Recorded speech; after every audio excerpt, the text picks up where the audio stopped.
as we hear the gun, and we're underway for the last 4x800 meter relay. It started a couple of hours ago, was it not? The 4x800 meter with the girls 1A. You bet. And it just moves along, doesn't it? It does. You're looking at certain events like this when you have 12 races and they are between 8 and 10 minutes long, 8 and 12 minutes long. It does take a little bit. Well, we've seen some meet records. We saw a new state record. We've also, and we haven't talked about it, school records.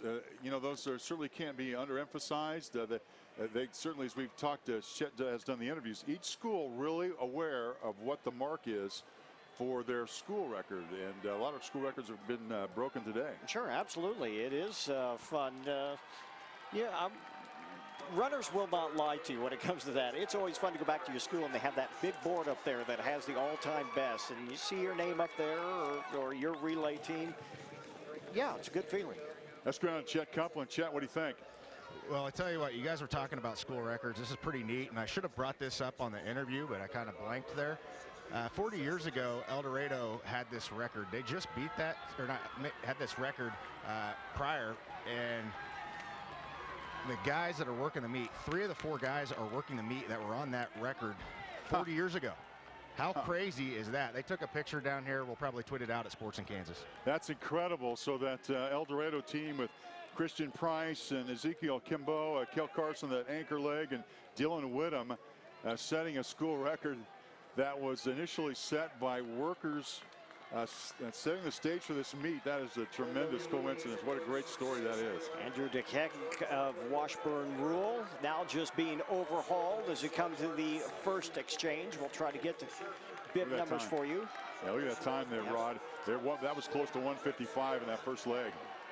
Yeah, this class 6A. Yeah, Washburn Rural setting the pace here. But it takes takes a team of 4, and they got 3 more to go here. As we go to lap number 3 of the 4x8 here, Class 6A, last of the relay events. We expected this to be quick. Among the teams to watch, Olathe North at an 8:09.23 seed time. And Blue Valley West, Olathe East, at least 4 teams really close to very capable of breaking that 8-minute mark here and winning gold in the Class 6A version of the boys 4x800 meters.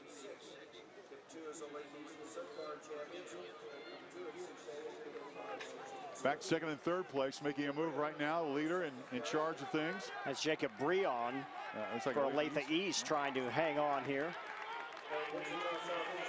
Breon took the handoff from a terrific opening leg run by Alexander Kirk.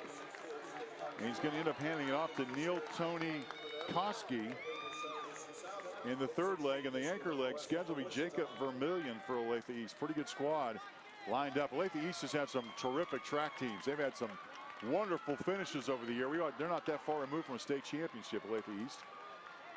Let me check my sheet on that. That is Jackson Burnett from Northwest. I'll have to check. That would be in second place. Yeah, Olathe East, Rod won state titles in 2015 and 2014.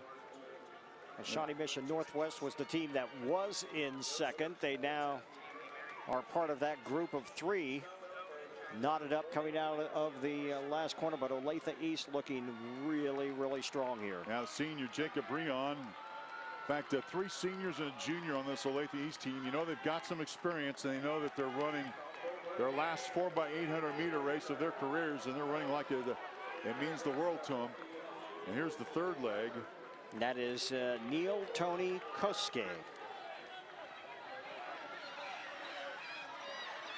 His lead is 20 meters. Lap 5 is what we're into, so we're halfway through this 4x8. And the school's largest classification in Class 6A.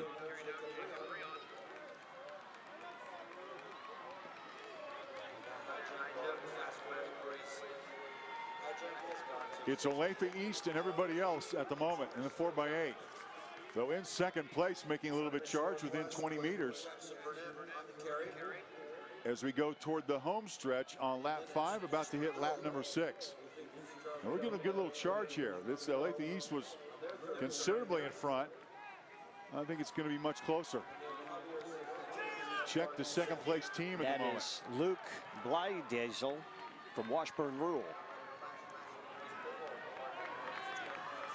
hope I got that down. Diesel. We apologize to all parents for mispronouncing their names. I'm sure we've done that a few times. We're okay. I think they're okay with it. It's just great to have this on television for all to see.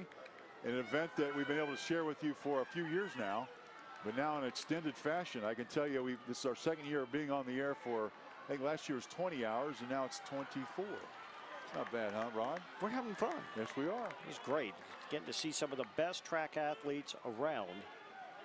Yeah, and I recognize so many names from other sports. As you now have a new second place team. Look at the charge from third to second. Making their presence felt. Look at the sprint. Everybody else is jogging, and the guy in second place is now in a dead sprint. Wow, Kosuke, look at him. He is really laboring. You got to wonder if he's not injured, almost like he's limping, really fighting hard, trying to get to the finish here. And he is going to be overhauled. He is just going to get the baton away in first place. That's Garden City. Garden City has moved into second place on the charge. Garden City, the runner there was Javier Cervantes. And Javier Cervantes took his team from fourth to second. And now Garden City on the chase as we are into the anchor leg of the 4x800 meters. And that is Jacob Vermillion for East. And Cameron Wilderman for Garden City. Bib 23:08. This is going to be a good little duel here. Garden City, Olathe East, West versus East. These two teams never crossed paths until they reached the state championship. And I guarantee they probably checked one another's time. But the interesting thing is Garden City's previous, the regional time was 8:40. Olathe East was 8:07. So Olathe East time was, you use the math, 33 seconds better than Garden City. And Garden City is right there. When you got to think Garden City running that C time in their conference didn't put all of their big guns in that 4x8. Certainly they have shown the capability to run some pretty good times. Bell lap, last lap indeed of all these 4x800 meter relays, the 12th one run today. And we got a duel between Olathe East and Garden City. Garden City's Cameron Wilderman trying to chase down Olathe East Jacob Vermillion. With about 250 meters to go, it's like Vermillion has extended his lead just a bit on Cameron Wilderman, this Garden City squad. Right, here comes Wilderman. Here he comes, trying to get up on his shoulder as they go into the corner. He's going to take the long way around up top here.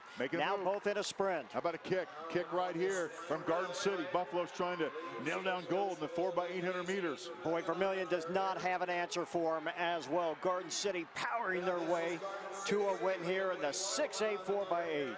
Cameron Wilderman bringing it home for the Garden City Buffaloes. Garden City will claim gold in the boys 4x800 meter relay in Class 6A as Cameron Wilderman and teammates Javen Contrast, Ethan Fisher, and Javier Cervantes claim gold for the Buffaloes. Olathe East is going to finish second. What a run. Boy, I love the celebration. You never get tired of that, do you, Rod?